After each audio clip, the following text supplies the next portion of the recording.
फागुन का महीना लग चुका था। सर्दियां चली गई थीं, मगर गर्मी को अपने स्वभाव में आने में अभी थोड़ा सा वक्त था।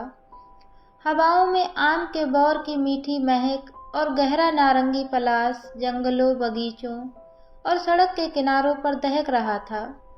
दोपहर को पत्तों की सरसराहट के अलावा बीच बीच में किसी कोयल की कूक सन्नाटे को तोड़ जाती।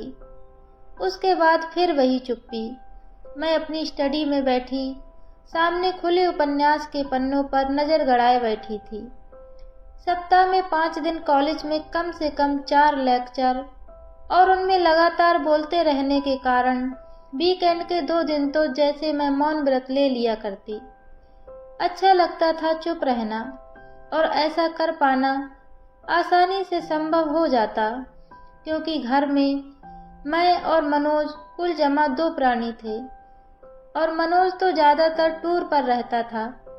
जब घर होता तो फाइलों और मिलने वालों से जूझते हुए उसका वीकेंड कब निकल जाता पता ही नहीं चलता।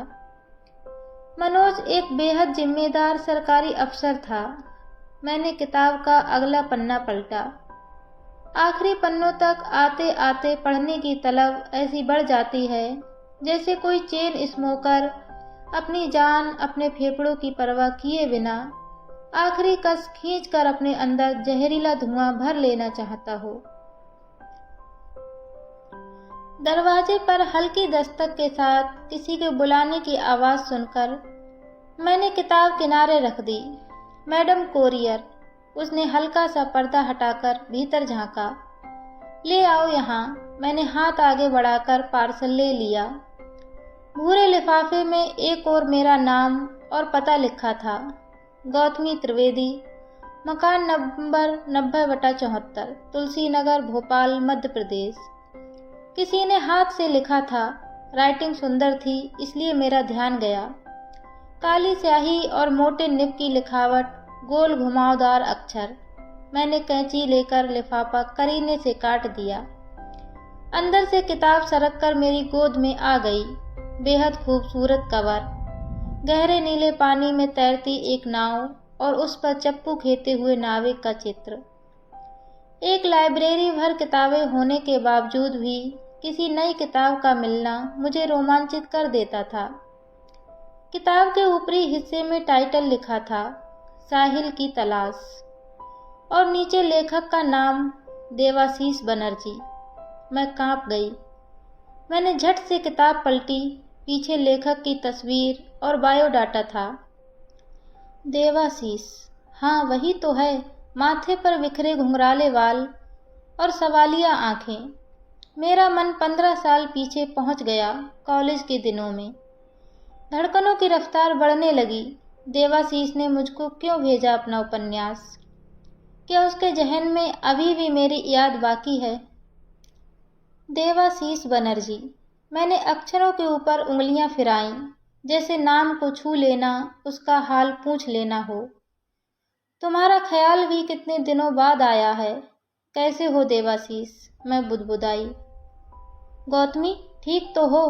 कमरे में अंधेरा किए कैसे बैठी हो, और बात किससे कर रही हो? अचानक मनोज की आवाज़ से मैं चौंक गई। किताब मेरे हाथ से छूटकर नीचे गिर गई। अंधेरा? अरे मालूम ही नहीं पड़ा। पढ़ने में ऐसी बिजी रही, मैंने हकबका के जवाब दिया। मनोज जोर से हंस पड़ा। यार हद करती हो, इतनी बिजी कि लेटर ना भी दिखे तब भी पढ़ती रही, बिना लाइट। मैंने झेप कर कमरे की लाइट जला दी।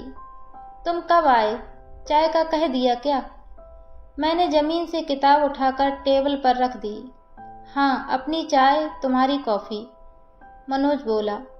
कुछ खाओगे? मैंने बालों को जूड़े में कसते हुए पूछा, तो मनोज ने मेरी कलाई पकड़कर मुझे वहीं बिठा लिया। कुछ देर मेरी तरफ देखता रहा, फिर बोला, बहुत बिजी लाइफ हो गई है ना? तुम्हें 3 दिन बाद देख रहा हूँ। मैं चुप रही। जानती थी यह सवाल नहीं, स्टेटमेंट है। अब से मैं कोशिश करूँगा कि मैं यहीं रहूँ। वह मेरे पास पड़ी कुर्सी पर बैठ गया। नाइस, मैंने हौले से कहा। उछल पड़ने जैसा एक्साइटमेंट अब किसी बात में नहीं होता था। और नेक्स्ट वीकेंड हम कोई रिजॉर्ट बुक कर लेते हैं। यहाँ घर पर रहे तो मैं आने वालों और फ़ोन में उलझा रहूँगा। तभी मनोज टेबल पर रखी किताब उठाकर देखने लगा। नाइस कवर, किसकी किताब है? उसने पूछा। फिर किताब को पलटते हुए बोला, देवाशीष बनर्जी। फेमस लेखक तो नहीं लगता, कोई प्रोफेसर है तुम्हारे कॉलेज का? मैंने छोटा सा हूँ कहकर खामोशी ओढ़ ली। वह पन्ने पलटने लगा, किसी एक जगह रुककर पढ़ने लगा। हम वही लिखते हैं जो हमने कभी भोगा होता है या कभी महसूस किया होता है। मैं चुपचाप मनोज को पढ़ते सुन रही थी।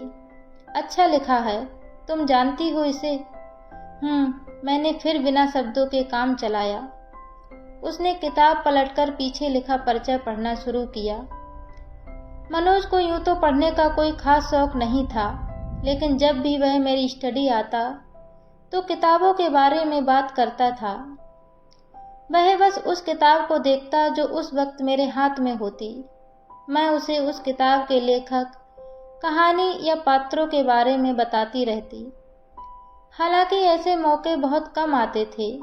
मनोज लेट गया और गुनगुनाते हुए पढ़ने लगा। अभी शुरुआती 2-3 पन्ने पलटे ही थे कि अचानक वह सीधा होकर बैठ गया। गौतमी, यह इस लेखक ने, देवाशीष ने, ये किताब तुम्हें डेडिकेट की है, देखा तुमने? मैं चौंक गई। ये क्या कह रहे हो मनोज? मुझे? नहीं तो। मुझे लगा जैसे किसी ने मेरे मन के ठहरे शांत पानी में जोर से पत्थर मार दिया हो। इस किताब ने कई दिनों से बंद पड़े दरवाजों पर दस्तक दे दी थी। वह दरवाजे जिन पर मन ने कभी ना लौटने की कस्में खाई थी। देवाशीष कॉलेज के दिनों में हमारे घर के पड़ोस में किराए पर रहने वाला एक सीधा साधा पढ़ाकू लड़का था। वह घर से आए पैसों को बचा बचा कर किताबें खरीद लेता था। मेरा बैचमेट था।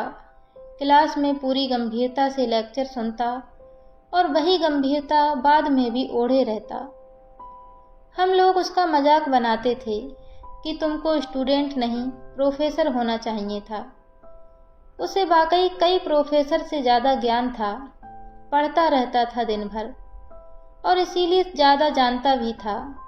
हम सब दोस्त कुछ समझ नहीं आने पर उसके पास ही पहुंचते और वह मदद को हमेशा हाजिर रहता। शायद ऐसे लड़के हर कॉलेज में, हर सेशन में एक ना एक होते ही हैं जिनको सब पसंद करते हैं, लेकिन जो किसी के बेस्ट फ्रेंड नहीं होते। देवाशीष भी किसी का दोस्त नहीं था, लेकिन कॉलेज के दूसरे साल के बीच से बेस्ट तो नहीं, लेकिन हम एक दूसरे के दोस्त बनने लगे थे। जरा सा एक जैसे और जरा सा एकदम अलग। यही तो चाहिए दोस्त बनने के लिए। ये वो दिन थे जब मेरे अंदर नया नया पढ़ने का भूत सवार हुआ था। रात रात भर जागकर एक उपन्यास निपटाने और दूसरे दिन सबके बीच में डींगे मारने से ज़्यादा अच्छा कुछ नहीं लगता। ये वो दिन थे जब मेरे अंदर का लड़कपन कम होने लगा था, जब मेरे भीतर का उतावलापन खामोशी में बदलने लगा था। वो दिन जब मेरा मन धीरे धीरे देवाशीष की तरफ झुकने लगा था। वह तुमसे प्यार करता था गौतमी, प्यार करता था। मनोज ने जब धीरे से बुदबुदाकर कहा तो मैं चौंक गई। क्या? ये तुम्हें क्यों लगा? मेरी जुबान लड़खड़ा गई। मनोज ने वही खुला पन्ना लिए किताब आगे बढ़ा दी। किताब मेरे हाथों में थी और मैं कांप रही थी, जैसे किसी बहुत बड़ी स्टेज पर खड़ी हूँ। सैकड़ों आंखें मुझे देखने को बेताब हैं और पर्दा बस खुलने ही वाला है। मैंने अक्षरों पर अपनी आंखें गड़ाईं और पढ़ने लगी। मन ही मन आंखों के आगे देवाशीष की सूरत कौंध गई। चश्मे के काले फ्रेम के पीछे से ताकती उसकी गहरी आंखें गौतमी के लिए, जिसने मुझे बदलने की कोशिश नहीं की, जिसने खुद को बदलना चाहा मेरे लिए। हमेशा वैसी ही रहना, पढ़ती रहना, हर रात एक उपन्यास। मेरी आंखें बादल हुई जा रही थी, लेकिन भीतर एक गुस्सा भी उबल रहा था कि आखिर तुमने हमारे प्यार को ऐसे बेपर्दा क्यों कर दिया, बिना ये सोचे कि मेरी जिंदगी में इसका क्या असर होगा। मैं बेचैन हो गई कि कैसे भी मिलूं उसे, या बात करूं, चिल्लाऊं उस पर, नाराज़गी जताऊं। मैंने किताब पलटी कि कहीं ना कहीं कोई कांटेक्ट नंबर जरूर होगा। वहाँ परिचय लिखा था, देवाशीष का रिसर्च का हवाला, उसके डायरेक्ट किए हुए प्ले, उसके पब्लिश्ड काम का जिक्र, और आखिर में उसकी जन्मतिथि और देहावसान 16 जून 2016। क्या देवाशीष अब इस दुनिया में नहीं है? मनोज स्टडी से चला गया था। उस रात हमारी 12 साल की शादीशुदा जिंदगी में पहली बार ऐसा हुआ कि मैं सोने के लिए अपने कमरे में नहीं गई और मनोज भी मुझको बुलाने नहीं आया। मैंने रात वहीं स्टडी रूम में गुजार दी। मन अजीब सी उलझन में था। न जाने कितने सारे एहसास एक साथ हावी हो रहे थे। जो बात मुझे सबसे ज़्यादा कचोट रही थी वो ये कि देवाशीष अब इस दुनिया में नहीं रहा। इतनी कम उम्र में, 40-45 की उम्र में, ऐसा क्या हुआ होगा उसके साथ। एक मीठा एहसास भी था कि देवाशीष ने अपनी किताब मुझको समर्पित की। 15 साल बाद भी मैं उसके मन में, जहन में जिंदा थी। ये ख्याल मुझे बहुत अच्छा लग रहा था। लेकिन साथ में मनोज का नाराज होना, उसके भीतर आई खटास मुझे बेचैन कर रही थी। मैं शादी के बाद देवाशीष को अपनी जिंदगी और ख्याल से पूरी तरह निकाल दिया था। मैंने अकेलेपन में भी उसकी यादों को चले आने की इजाज़त कभी नहीं दी। तो अब मनोज का मुझे यूं गलत समझना परेशान कर रहा था। और ये किताब, और उस पर मेरा ये नाम, मेरा माथा चकराने लगा। यादों की पोटली जैसे हाथ से छूटी और बिखर गए बीते दिन, यहाँ वहाँ, सोने चांदी जैसे दिन। जब मैं देवाशीष से क्लास के अलावा बाहर भी मिलने लगी, बातें करने लगी थी। वो लाइब्रेरी में या किसी पेड़ के नीचे बैठकर कुछ न कुछ लिखता या पढ़ता रहता था। तुम लेखक बनना चाहते हो? मैंने उसे एक दिन पूछा तो वो हंस दिया। राइटर कैसे बना जाता है गौतमी? कुछ अच्छा कभी लिख सका तो लेखक कहलाने लगूंगा। बस फिर क्या करोगे? मैंने हैरानी से पूछा था। वो मुझे देखता रहा, जैसे जवाब जानता नहीं हो या देना नहीं चाहता हो। तुम सिविल सर्विस का एग्जाम क्यों नहीं देते? बीए में टॉप किया है तुमने।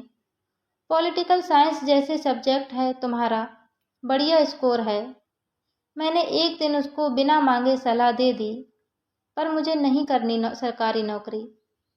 तुम अफसर की बेटी हो ना, इसलिए तुमको ये इतना इम्पोर्टेंट लगता है, उसने अनमने होकर कहा था। और फिर अगली मुलाकात में बताया था कि उसने थिएटर ज्वाइन कर लिया है। आगे आने वाले कुछ महीने देवाशीष के साथ गुजारने के बाद मैं जान पाई कि जो मन से कलाकार होते हैं उन्हें समझ पाना कितना कठिन होता है। एक धुन होती है उनके अंदर, वह अपनी ही आवाज़ सुनते हैं। बस फिर मैं खुद सिविल सर्विस की तैयारी छोड़ उसके साथ पट कथाएं लिखने लगी। वो मेरी जिंदगी के सबसे अच्छे दिन थे। मैं और देवाशीष करीब आने लगे थे। मुझे ठीक से याद नहीं, शायद वह किसी कश्मीरी लोक कथा पर आधारित प्ले था या शायद बुंदेली, पर इतना जरूर याद है उस दिन प्ले के बाद बैक स्टेज के लोगों की तालियों की खुमारी में उसने मुझे कस के गले लगा लिया था। उस दिन मैं बदलकर उसी की तरह हो गई थी। लेकिन मेरे अंदर आया ये बदलाव मेरे पापा को सिरे से नामंजूर था। सुबह नींद खुली तो गर्दन में दर्द हो रहा था। रात भर के ख्याल आंखों के नीचे स्याह धब्बे बनकर इकट्ठा हो गए थे। अपनी ही शक्ल पहचान में नहीं आ रही थी। मैं फ्रेश होकर डाइनिंग हॉल में पहुंची तो मनोज तैयार होकर नाश्ता कर रहा था। ब्रेड आमलेट और संतरे के रस का गिलास उसके सामने था और नज़र अखबार में गड़ी थी। मैं उसके बगल में जाकर बैठ गई। नज़र उसके ऑफिस ब्रीफकेस और पानी की बोतल पर पड़ी। तुम जा रहे हो? तुमने तो कहा था कि तुम टूर पर नहीं जाओगे। मुझे दुख लगा कि मुझे कुछ पूछे बिना बात किए वह ऐसे ही नाराज हो गया। वह चुप रहा, फिर पेपर किनारे रख कर बोला, पास के एक गांव का दौरा करना है, तुम भी चलो ना, थोड़ी देर का काम है। मेरे ना करने का कोई प्रश्न ही नहीं था। मनोज की, या यूं कहूं कि एक प्रोफेसर की पत्नी होकर मैंने फैसला लेना कब का छोड़ दिया था, और कहीं ना कहीं मुझे यकीन होता चला गया था कि मनोज के फैसले मेरे हक में होते हैं और सही होते हैं। कुछ देर बाद हम गांव से निकलकर एक तहसील के सरकारी रेस्ट हाउस में बैठे थे। दोपहर की शांति थी। हम टहलते हुए पास की बहती हुई नदी के पास चले गए। अब दूसरे लोग, ड्राइवर, सब हमसे दूर थे। मनोज कुछ देर तक मेरी तरफ देखता रहा, फिर बोला, तुमने कभी बताया नहीं कि तुम्हारी लाइफ में कोई इतना क्लोज था। मैं चुप रही। वो सही था, पर वो इसे मेरी गलती की तरह नहीं ठहरा सकता था। मैंने धीरे से कहा, क्या बताती? तुमसे शादी हुई तो बीते दिन वहीं छोड़ आई। कभी लगा नहीं कि तुमको बताऊं। कभी याद नहीं किया उसको? मनोज का सवाल तो मेरा खुद से भी सवाल था। क्या मैंने याद किया उसको बीते दिनों? शायद नहीं। याद करने जैसा नहीं, लेकिन मैं देवाशीष की तरह बनी रही। मैंने किताबों को अपनी जिंदगी बना लिया। मनोज के साथ क्लब और पार्टी में जाने का कभी मन नहीं हुआ, और उसने कभी जिद भी नहीं की। शादी के बाद मैंने कभी देवाशीष के ना होने का दुख नहीं मनाया, लेकिन मन का एक कोना जिंदगी की खुशियों में कभी शामिल नहीं हुआ। दोपहर से शाम हो गई। मैंने मनोज को अपने और देवाशीष के बारे में सब कुछ बताया। जो नहीं बताया वो सिर्फ इसलिए क्योंकि वो हिस्सा सिर्फ मेरा नहीं था, देवाशीष का भी था, और अब वह इस दुनिया में नहीं था, तो मैंने मान लिया कि वो सब कुछ अपने साथ ले गया। उस किताब के बाद मेरे और मनोज के बीच कुछ बदल गया था, या कहूँ कुछ घट गया था। वह मुझे कुछ और सहज लगने लगा था। उसने मेरी स्टडी में आना भी बंद कर दिया था। मुझे अच्छा नहीं लग रहा था ये सब, लेकिन अब मैं और सफाई नहीं देना चाहती।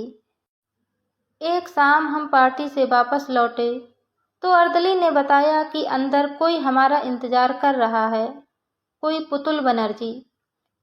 पुतुल बनर्जी? मैंने दिमाग पर जोर लगाया, पर कुछ याद नहीं आया। कुछ उलझन लिए अंदर पहुंची तो बरामदे में एक महिला बैठी थी, जो मुझे देखते ही उठ खड़ी हुई। उनकी शक्ल को गौर से देखने पर मुझे यकीन हो गया कि मैंने उन्हें पहले कभी नहीं देखा है। जी, आप कौन? मैंने पहचाना नहीं। मैंने थोड़ा हिचकते हुए पूछा। वो थोड़ा सा मुस्कुराई। मैं पुतुल, देवाशीष बनर्जी की पत्नी। मैं चौंक गई। समझ नहीं आया कि क्या कहूँ, कैसे रिएक्ट करूँ। वो मेरे करीब आ गईं, मुझे हौले से अपने गले लगा लिया। थोड़ी देर बाद पुतुल और मनोज भीतर ड्राइंग रूम में बैठे थे। आपको किताब मिली होगी ना? पुतुल ने कहा।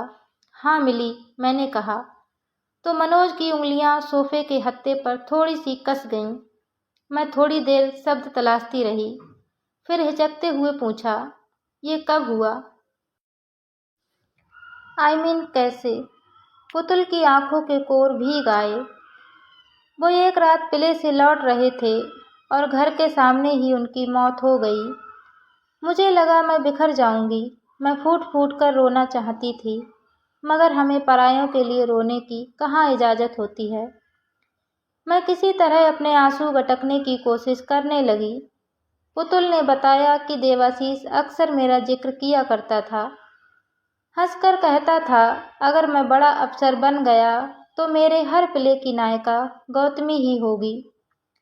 पुतुल बोली, जानती हो गौतमी, जब वो ये किताब लिख रहा था तो ऐसा लग रहा था मानो तुम हमारे घर रहने चली आई हो। वो मुझसे तुम्हारी बातें करता था, वो खुश रहता था तुम्हारे जिक्र से, और मैं स्वार्थी थी उसको खुश रखने के लिए, और इस किताब के पूरा होने के लिए तुम्हारी बातें सुनती रहती। कमरे में अजीब सी चुप्पी छा गई। तभी मनोज बोला, आपको बुरा नहीं लगता था, आई मीन आप दोनों के बीच तीसरे का होना? और वह किताब में मनोज कहते कहते रुक गया।